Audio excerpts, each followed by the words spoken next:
what we think as the most crucial itu adalah growth. Bukan, growth is not the only one, tapi kalau VCs ngelihat pitch deck, ngelihat presentation dari founders, mereka ngelihat growth. We all can agree to that. Tapi belum ada VCs yang benar-benar bisa ngebantu the portfolio companies to grow.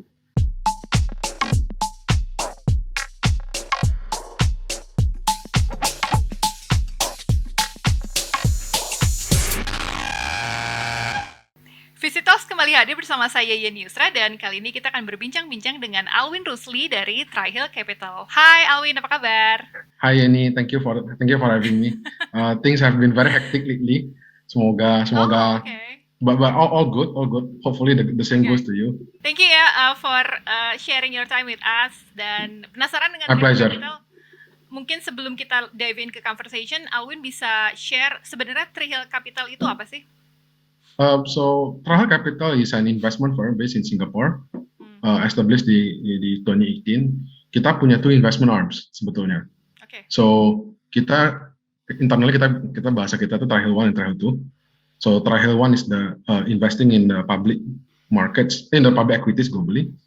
Jadi terus ada Trihill 2, which we are, which I am part of it as well, which investing in the ventures largely in Southeast Asia. Jadi Trihill 1 itu kayak investing in capital markets globally, Trihill 2 itu VC arm-nya gitu. So Trihill Capital as a firm, ya itu gitu. So and maybe probably today's discussion gonna be about Trihill's VC arm gitu ya. Oke. Trihill ini kalau kita lihat kan masih baru, correct me if I'm wrong ya Alwin ya. Tapi portfolionya lumayan banyak dan sekarang lagi agresif nih untuk invest ke startup di Indonesia. In terms of kategori, ada nggak sih dari Trihill sendiri yang ternyata memang spesifik gitu loh? Karena ada beberapa visi yang fokus ke fintech, ada juga yang agnostik, ada fokus yang ke social commerce atau impact gitu. Kalau Trihill sendiri ada nggak sih kategori khususnya atau agnostik aja? Mungkin menjelasin juga, saya putting a little bit of context ya. Kayak, ya benar kita we only start to deploy aggressively mulai dari tahun lalu, tapi actually we have been in the space for quite some time. Jadi tadi kita kan udah bilang Trihill 1, Trihill 2, dan Trihill 2 itu, Trihill 1 itu genesisnya, investing in the public markets globally. Trihill 2, we have actually been investing into VC funds before that. Jadi kita itu backernya VCs. Some of the best VCs out there itu, we are the backers. So Trihill 2 as a fund, we invest in two asset classes, kita bahasanya two asset classes. Yang pertama itu VC funds, yang kedua itu direct to startups. We are currently, I think LP ada about 8 funds at the moment, some of the biggest names out there di Southeast Asia. Terus yang direct itu memang baru mulai di 2020. Nah, di 2020 awalnya itu cuma di growth stage. Jadi companies yang seperti Ruang Guru, Homage di Singapura, Petau di Bangladesh, juga ada Si Cepat gitu kan, itu kan company yang sudah established gitu ya, udah lebih beres gitu. Ya beres dalam arti ya lebih rapi lah perusahaannya, dan monetization-nya juga sudah lebih jelas. Di 2021, when Trihill 2 is formally established, we change our direct deployment a little bit, dari strategy a little bit. Jadi dulu tuh kita cuma invest ke companies yang sudah lebih stabil, walaupun tiket size lebih besar. Tapi ya we are comfortable there. Tapi di 2021 we change our deployment strategy. We try to invest as early as possible, especially di pre-seed to pre-A. That is our sweet spot. Apakah kita masih invest di series A? Apakah kita masih invest di series B, C, D? Definitely. It's just we will still do it. Makanya kita suka bilang Trihill 2 itu is a pre-seed to growth fund. And we do that across stages. Dan kita mau masuknya as early as possible, as our first check-nya itu di as early as possible. Yeah, that's that. Dan as Trihill 2, kalau kita ngelihat Trihill 2 dan Trihill 1, essentially we are a seed to public fund. We can partner with the entrepreneurs, the founders, as early as pre-seed all the way gitu. And maybe something interesting is that we are an evergreen fund. Jadi kita itu nggak ada fixed timeline di mana dalam 10 tahun atau dalam 8-10 tahun kita udah harus exit. Kita bebas. Kita evergreen, kita bisa fleksibel in terms of time horizon, dan ya udah kalau memang we think that these companies can grow much bigger more than after more than 10 years, let's do this gitu. We want to be their partner. Oh, wow. Ya, a lot of companies yang malah track growth-nya itu kelihatan di tahun ke-15, tahun ke-20, and we want to be there as well, to help them along the way. Dan mungkin a little bit of info juga konteks ya, kenapa kita mau di pre-seed to pre-A as our first check.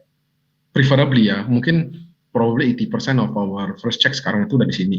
Still do first check in Series A and Series B and Series C. Tapi enaknya di sini, kenapa? Karena we think we bring value add yang a little bit different with other VCs. I know that value add is a overused term dan cliche banget. Tapi kayak the way at least we want to believe that we bring certain aspek yang orang nggak yang VCs lain itu lebih enggak gitu. Which is what? Commercials. Yeah. What do I mean by commercials? Commercials karena VCs itu typically value add-nya apa? Validation. They become the thinking partner of the founders. They can help in certain backends. They can help in strategy, gitu kan. Tapi what we think as the most crucial itu adalah growth. Bukan, growth is not the only one. Tapi kalau VCs ngelihat pitch deck, ngelihat presentation dari founders, mereka ngelihat growth. We all can agree to that. Tapi belum ada VCs yang benar-benar bisa ngebantu the portfolio companies to grow. Gitu. Ada sih, cuma nggak banyak lah gitu. And we wanna be one of them. Di mana we have a network of enterprises, we have a network of financial institutions, banks or non-banks, yang bisa kita leverage untuk work with our portfolio companies gitu. Makanya kenapa kalau di growth stage, when the company sudah stabil, growing at a rapid rate, kita nambah satu booster is a nice to have, because they already have the few boosters. Tapi kalau di pre-seed to pre-A, probably they only have one booster or lagi building the first booster gitu. And when we step in, we can make a meaningful positive impact lah to them and help them along the way. So we want to categorize ourselves as a hands-on investor, but not in a controlling way. Kenapa? Karena by the end of the day, it's their businesses. We are just a minority investor. Mereka drivernya, mereka yang punya mobilnya, mereka drivernya, kita cuma provide the fuel, dan kita ngebangun toll road, which is very important, ngebangun toll road gitu. Dan we believe that nggak mungkin ada satu orang yang bisa build the toll road sampai jadi. It needs to be a collaborative effort. So that's why when we invest, we always work with co-investors. We do lead a lot of rounds, tapi working with other co-investors makes increase the success rate of the companies. To the founders advantage juga gitu. So I guess that's that. And tadi balik ke pertanyaannya Yeni gitu ya. On kita nih sebetulnya stage-nya udah jawab nih. Terus yang kedua in terms of sector. Sebetulnya kita sektor agnostik sih, which is the most politically correct answer from VCs. Agnostik gitu kan. Tapi but it's true gitu kan, especially early stage. Itu the most politically correct answer. I'm just gonna put it out there. Tapi we do love certain sectors more than the others gitu. Kita ada yang pertama itu fintech. We love fintech. I think half of our portfolio is fintech. And we can be strategic to it. Strategic dalam arti kita bisa bantu di commercial side, definitely. Yang kedua itu logistics. We love logistics. In the past 3 months, I think we invested in 2 months. We closed 2 logistic deals. Logistics, we love logistics. Okay. We love commerce. We think commerce nggak stop di Tokopedia. Itu e-commerce marketplace. There are a lot of commerce is commerce itu dagang ya. Hidup kita tuh ekonomi kita is run by e-commerce gitu. Dan we think commerce is there's still a lot of opportunities di commerce. Dan commerce termasuk juga consumer and retail brands. Consumer retail brands ya termasuk F&B, termasuk our recent announcement FitHub. It's a consumer and retail brands. We see the value of brands gitu. Walaupun build-nya susah, tapi we think there is a value to it. And then lastly is MSME enablements, di mana dengan gimana ada startup players yang bisa membangun teknologi ataupun nggak harus yang crazy rocket science gitu. A simple technology yang bisa ngebantu MSME to boost their productivity, to increase their sales, to improve their this and that gitu. So all in all, to summarize, fintech, logistics, commerce, MSME enablements. Kita suka itu. Walaupun kita juga open to others. Oh iya, by the way, yang tadi commerce itu including Web3 ya, Web3 and crypto. We are open to that as well. It's consumer facing kan gitu. Menarik tadi lo sempat mention soal logistik dan FitHub ya, karena dua itu yang latest investment dari TriHill ya. Tapi kalau misalnya bisa share, kenapa akhirnya memilih sektor-sektor seperti ini? Kayak FitHub kan lebih ke lifestyle dan health tech ya, atau lebih ke lifestyle ya. Apa sih alasan dari TriHill dan Alwin sendiri, terutama ketika akhirnya kita tertarik dengan bisnis ini, kenapa akhirnya mulai pick on something different other than fintech? Oke. Saya kita nggak sengaja. Dari awal fintech terus kita berubah, enggak sih. We have always been. We have two portfolio companies yang bergerak di consumer and retail brands.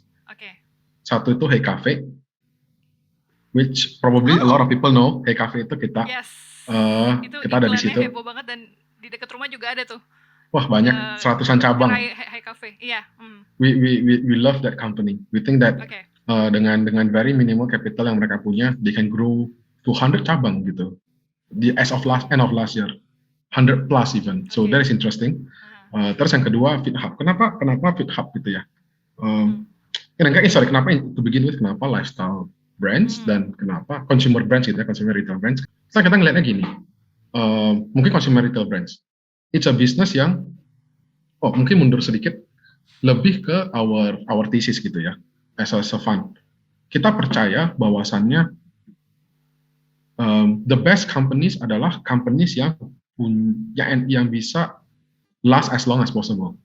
And how can company last as long as possible? It's because company-nya punya strong mood. Strong mood karena mereka punya something, mereka punya something yang orang nggak punya gitu, dan orang selalu ingat dia. Contohnya nih, kayak misalnya, people won't forget Indomie. It's true, ya kan? Karena brandnya kuat banget gitu. People, it's just mie instan Indomie, gitu kan? People remember that. Dan kita ngelihat all good companies eventually akan IPO. Karena enduring companies, kalau mereka kan enduring companies, berarti mereka butuh modal lagi untuk grow, ya kan? Eventually private market itu nggak akan cukup lagi bisa menampung dananya, private nggak cukup lah gitu. Dan mereka butuh dana publik, makanya mereka perlu go IPO. But the thing is, as we know, kadang di private market kan kadang valuasi titik-titik gitu kan. Sedangkan di public market, people will value the companies in a very lebih skeptis gitu ya, kacamatanya lebih skeptis gitu. Dan jadi we see the companies yang memang bisa survive, yang bisa enduring dan bisa survive, bisa not just bisa IPO ya, bisa benar-benar last, adalah companies yang bisa generate cash flow dong, free cash flow. Dan kenapa how to generate free cash flows dan bisa enduring ya, ada mood gitu kan, ada mood itu penting. Nah, mungkin dari situ dulu sih. Jadi there are different types of kayak fintech, addressing clear market needs. Logistik di Indonesia, logistik infrastruktur yang masih belum ideal, gitu kan, jelas gitu. Memang they are solving real issues. Tapi juga ada cara lain to generate free cash flow. Ada cara lain to build moats, which is brands. Memang susah. Mungkin as we know dari 50 brands yang ada yang pernah di launch, probably yang survive cuma berapa gitu kan. Tapi we think that kalau kita invest in brands early and the brands bisa jadi, quote unquote jadi, it can be very beautiful gitu. Again, contohnya Indomie gitu kan. So that is the initial thesis kenapa di consumer and retail brands. You've been doing this for what, more than 2 years ya, Alwin ya. You've known the business of VC. So far, Alwin ngelihat masih ada nggak sih kesalahan yang dibuat oleh founder, atau mungkin sekarang sudah mulai membaik nih, karena kita sudah di 2022, founder semakin mature gitu. Atau kita ada kesalahan baru nih yang berbeda kalau misalnya kita ngomong 3-4 tahun yang lalu ketika startup atau founder mulai melakukan fundraising? Yeah, I think the point where what founders should do, lebih tepatnya ya, rather than rather than biggest mistake-nya founders, mungkin lebih ke what founders should do is that founders should due diligence on their potential investors. Pas mereka duduk di satu meja with potential investors, before you even sit on the same table, you should understand what's going on. Mereka itu siapa sih? Appetite mereka itu untuk tipe company yang seperti apa sih? Contohnya ada investors yang memang sukanya di pre-seed dan seed. Ketika company-nya belum ada apa-apa, ada companies yang suka gitu, ada investors yang suka kayak gitu, and they call themselves as a early stage fund. Ada juga VCs yang suka nge-invest ke companies yang sudah ada produknya, atau sudah ada paying customers-nya, atau sudah ada users-nya. Mungkin di seed pre-series A, and they themselves call themselves a series A, early stage fund. And then there are VCs investors yang mereka benar-benar suka companies yang sudah lebih stabil, dalam arti produknya sudah lebih ada, customer-nya sudah bukan cuma 500, bukan cuma dikit, benar-benar agak banyak, udah mulai bahasanya udah sampai udah mau reach critical mass lah, mau adopsinya udah lebih besar. They are a series A fund, and they call themselves a series early stage funds juga. So dalam early stage funds ini, early stage VCs ini cakupannya luas. Jadi it's important for the founders to know, VCs yang kita ngobrol sama, yang sit on the same table with you itu yang mana sih gitu. Karena chances are kalau if you are building a good companies, but they don't, tapi kalau appetite-nya nggak cocok, they won't invest. Bukan mereka nggak mau gitu, memang appetite-nya nggak cocok. So I think due diligence is important to understand the appetite of the investors. Dan kedua itu actual value adds. I think some VCs are very open with saying that dia nggak mau bantu apa-apa, or they can't help anything, which is okay. Dan juga probably a little bit more VCs itu lebih suka, dia bilang kan, kita bisa bantu di sini, kita bisa bantu A, kita bisa bantu B, kita bisa bantu C, kita bisa bantu D gitu. Nah, kalau memang mereka bilang mereka bisa bantu A, B, C, D, it's okay actually to ask them dengan konkret gitu. What have they? Gitu? Yeah, can you show me an example? Can you share an example di mana you have a company in XYZ? Okay. Tangible example-nya apa sih gitu? I think it's okay to ask these questions karena we don't want pas kita kecewa gitu ya, foundersnya kecewa ketika mereka udah onboard investors dan investorsnya rupanya dari 5 points yang dia mention dia bisa bantu, rupanya actually cuma ada 3. So it's important for the founders to understand, dan it is also a gentle reminder to the VCs to be realistic lah pas mau bikin janji gitu. So lebih gitu sih. So always due diligence on the potential investors. Bukan cuma VC atau investor saja yang due diligence, startup juga udah harus mulai nih due diligence. Of course. Karena kan kalau good companies, they typically will have minimal issues lah on fundraising. Yeah. Especially now money is not cheap, tapi it is relatively cheaper. Yes. Karena banyak VCs di Indonesia sekarang. Iya, makanya. So it's important to pick the right one yang bisa ngebantu, karena ada juga kan VCs yang mereka bisa ngebantu A, B, C, tapi foundersnya butuhnya XYZ. Iya. Nggak match. Yes. So understanding what do we need and what the investors promise, and ada ketemu di tengah itu bagus sih. Again, due diligence very important. What next nih untuk TriHill nih? Masih tahun 2022 masih awal, tapi beberapa investasi udah dikucurkan oleh TriHill. Ini apa masih mau fokus expand startup Indonesia atau mulai keluar di luar Indonesia? Atau mungkin Alwin bisa share rencana untuk TriHill tahun ini? Actually, TriHill Capital has always been a regional VC. Kita investnya in the region, ya. Kita even recently kita baru pull 3 triggers to 2 companies di Vietnam. Namanya Fundin dan Soman Hang. Kita juga ada portfolio di Singapura. Kita actively looking at those markets di Southeast Asia in general, not just Vietnam atau Singapura, in general gitu. So we have always been a regional VC. Tapi kenapa kenapa portfolionya banyak gravitated towards Indonesia. Yeah. Itu there's a clear reason sih. Kita ngelihatnya out of 40-an unicorns ya di Southeast Asia sekarang. Amazing, 40-an. Itu cuma yang benar yang ada I would say more than 70% have business presence di Indonesia. Yes. Indonesia is the largest market in Southeast Asia for certain businesses or for most businesses. Dan itu unicorn aspirees, kalau mereka mau jadi unicorn ya mereka harus masuk Indonesia. So our angle as a Trahil Capital tuh mungkin yang I didn't mention this, tapi kayak why we want to be a good local partner for our portfolio companies. Mau be it itu Indonesia ataupun yang di this region, because there are a lot of global VCs coming into Southeast Asia, they can bring their own global perspective. Tapi yang kita mau provide to our portfolio companies is again a little bit different. What we want to provide is we have this strong network on the ground.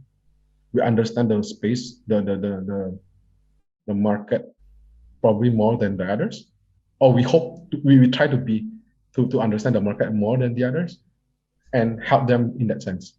Makanya kenapa it has always been about to be a good local partner for our portfolio companies, if not great. Okay. Dan rencana ke depan ya, we think that there are a lot of potentials di Southeast Asia. Indonesia juga ya, especially Indonesia. We see that kita negara di Southeast Asia itu mostly emerging countries.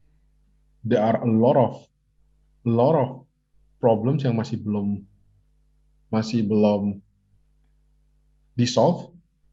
A lot of apa yang kita punya di Southeast Asia ini belum ideal, and that's where opportunity lies. Okay.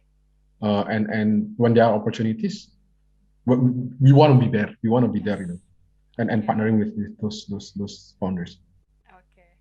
Alwin, gimana cara mereka untuk bisa reach out Trahil Capital? Apakah langsung ke LinkedIn-nya Alwin aja atau ada email atau saat ini belum terlalu nerima cold email nih dari calon dari startup founders? Feel free to email us. You guys. Okay. There are emails in our website. Okay. Our LinkedIns are there. Yes. You can essentially reach out to search out our names, send us an invitation, to invitation request, connect with us. Okay. We are very open to that. Dan there is a better way to do it. Better way adalah if you can reach out through if you know someone who knows us and they want to and you want to connect us. Referral ya?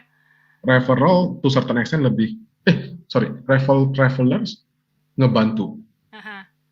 Slightly better than the reach out. Yes. But typically for me, I always go through my LinkedIn messages.